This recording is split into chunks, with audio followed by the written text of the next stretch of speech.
안녕하세요. 홍지은 노무사입니다. 오늘은 휴업급여 배액징수, 즉 부당이득에 대한 사례를 살펴볼 건데요. 그렇다면 업무상재해로 인정받은 후에 어떠한 사건이 있었다는 것이겠죠? 그럼 구체적으로 어떠한 사례인지 알아보도록 하겠습니다. 청구인은 요양승인을 받아서 휴업급여를 수령하였는데요. 이와 관련해서 휴업급여를 수령하면서 정상적으로 출근했다는 제보에 따라 부정수급 조사가 이루어졌고, 이 조사 결과 요양기간 중 취업 사실을 알리지 않고 휴업급여를 수령하였다고 밝혀져서 부정하게 수령한 휴업급여에 대해서 배액을 징수하여야 한다는 처분을 내렸습니다. 이에 대해서 청구인은 주요 업무가 아닌 간단한 목형을 찾아주는 일을 했을 뿐이고, 또한 이에 대해서 출근과 관련된 어떤 업무와 관련된 금전적인 대가를 받은 적이 없을 뿐만 아니라 당시 자신의 신체 상태가 정상적으로 업무를 수행할 수 없다라고 주장하면서 이 처분을 취소해달라고 하였는데요.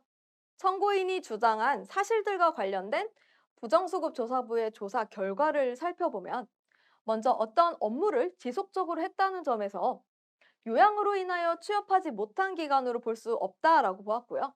또한 어떤 업무에 대해서, 어떤 일에 대해서 금전적인 대가를 받지 못하였다고 하였는데, 이는 결국에는 임금 지급 의무가 발생하였기 때문에 임금 채권으로 다투어야 할 문제지 휴업급여를 청구할 대상은 아니라고 보았습니다.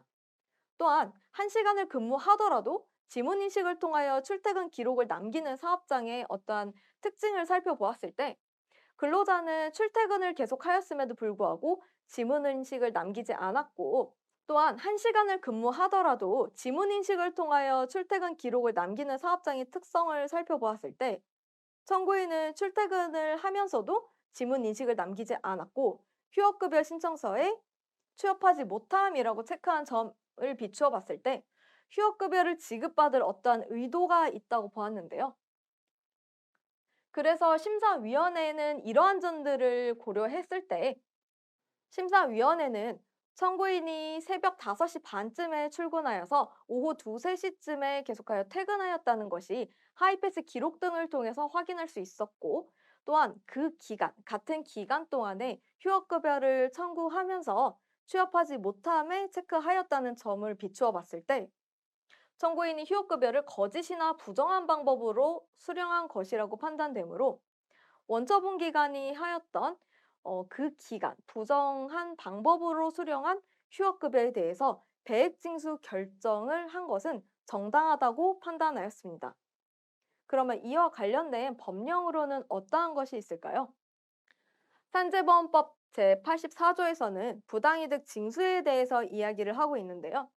그 중에서 가장 엄하게 보는 것이 거짓 또는 그 밖에 부정한 방법으로 보험급여를 수령하는 경우입니다.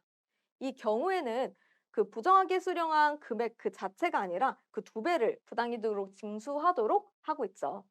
그래서 이와 관련해서 배액징수의 법적 성격은 어떠한 허위, 기타 부정한 방법임을 청구인이 알고 있으면서 적극적으로 받을 수 없었던 그 금액을 받은 경우를 보고 있습니다.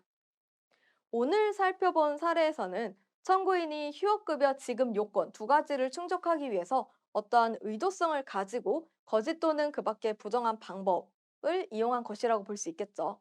그렇다면 휴업급여나 다른 보험급여를 신청할 때 이러한 부당이득 징수에 관한 조문도 있다는 것을 참고하였으면 좋겠습니다. 그러면 다음번에는 더 유익하고 도움이 되는 사례로 찾아올 수 있도록 하겠습니다. 감사합니다.